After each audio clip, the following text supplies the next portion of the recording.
Can you surrender to the possibility that this new God that I'm going to tell you how to shape here in a minute has all the money, has all the answers, has all the connections that you'll ever possibly need, and far beyond what you could imagine? Or do you blame him or her or it and feel punished because life doesn't look like your ego thinks it should? It reminds me, and I've shared this many times, but it is evolving, and Spirit told me to tell you, so I'm going to. You're standing out in the yard and you're watering your plants, and no water's coming out of your hose. And you are so angry at God because, dadgummit, you want to water those plants. But you didn't stop to notice that you're standing on the hose. And if you bothered to look over at the wall, you would see that there's only one opening for the valve, and it is wide open, full blast, and cannot be shut off. So get off your own hose, people. I had a dream the other night, and I don't remember any part of it except for 3 words. And I said, remember this. And I want a button. I'm going to get a button made. And the words were, never without God. You are never without God. I pray for God to handle my problems that I cannot control. God knows I've tried all through the years, and I don't want it anymore. I'm tired of handling my own life. I'm like, you can have it. You can figure it out for me, and let me be in service to you. Just let me return the love that I'm given. Let me return the monies that come my way, the relationships that come my way. Help me to feel the love that you are, and the love that you have for me. I surrender to his greater knowledge because I am the prodigal son, as Jesus told us, and I can do no wrong in my beloved's eyes. And don't we want to be loved absolutely? But our dear human ones can't fill the hole we have in our heart. Doesn't it feel so relaxing to think that we are so loved, even with our flaws and our darkness? I was thinking my cat Terry got in my lap this morning, and she has a very short fuse. I mean, she'll hiss and slap me real quick if I touch the wrong spot or whatever. And yet she knows how much she's loved. And she's like, I know I have a short temper, but I know that I'm totally lovable, and I know that you're going to let me in your lap, and I know you're going to let me slap you when I need to. And I thought, you know what? She's a wonderful, wonderful teacher in loving me with the flaws that I have. So again, I just want to go over the darkness part because someone asked me. And this is even thinking. And I know we all have done it. I mean, surely you're like me. I mean, I've thought most of this stuff out, and perhaps have done some of it. So have you ever even thought about revenge, deceit, dishonesty, depravity, jealousy, lack of integrity, betrayal, seduction, thievery, possessiveness, lust, desire, greed, fear of lack, insanity, hatred, manipulation, arrogance, inferior or superiority, insecurity, demands, control, distrust, pride, or guilt? But our dark sides are our greatest teacher. The dark and the light walk together. In the Heart of the Beloved, which is a book that we're studying in my little group once a month, the Abraham group, the masters say, everyone walks with their light and their dark side. When one's dark side is fully accepted, it is disempowered. That is, the charge is taken out of it, and there is no fear of any dark side from anyone or anything.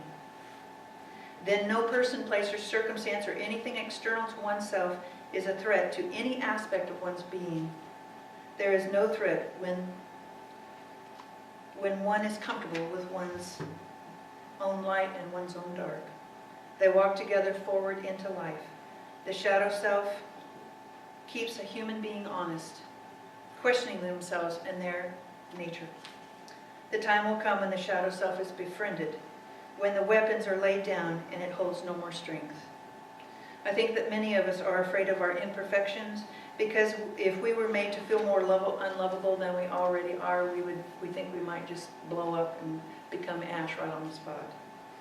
So what does love look like? 1 Corinthians, I think it's around 13, I've forgotten.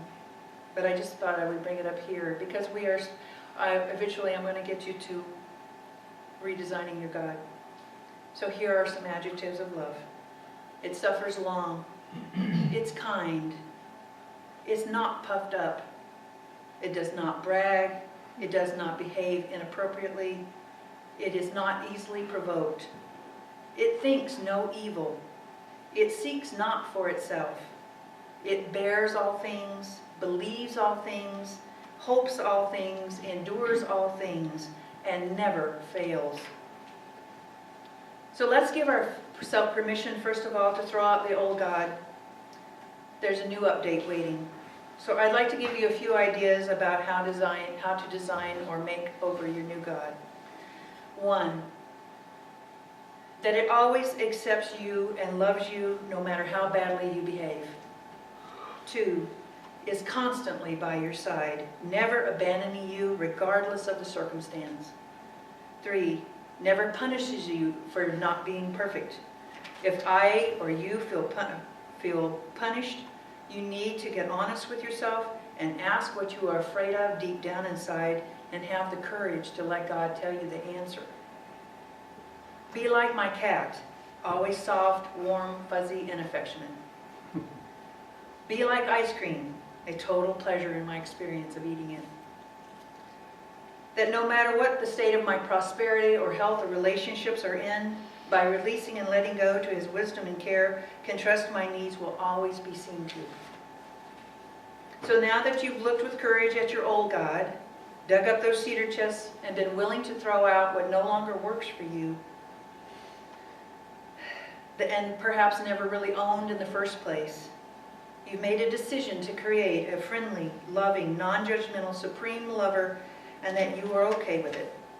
And no matter what or where you find yourself, you know that you can trust it. Carl Jung, 2 weeks before he died, was asked, "Do you believe in God?" And he said, "No." He said, "I know." That is something that we have to know, is that every single one of us have had experiences where Spirit has let us absolutely know that it exists, that it loves us. And our fear has made us run from it. We need to run toward it. We need, because of the suffering that we endure, which is self-inflicted, we don't have to, we can make a different choice. By willing to turn my life and my will over to a truly adorable, completely trustworthy God, I have had one of the greatest healings of my life, and I'm just going to finish with this, that since last May, and I don't have time to give you the whole details of it, but when I was 18 months old, my mother had problems with her pregnancy with my sister, and long story short, they decided, because of her hemorrhaging, they decided to send little Jenny to my aunt's for 3 weeks. And at that time, during that 3-week period of time, little Jenny decided that her mother didn't love her. And my compulsive overeating started at that time. My self-abuse started at that time. And because of the series of events, and including, I think, the John of God table, the message that she gave me from Spirit, that I have been reset. My soul has been reset to before the trauma. I know how much God and my mother loved me. And I don't have to revisit the self-abuse like I used to. Thanks.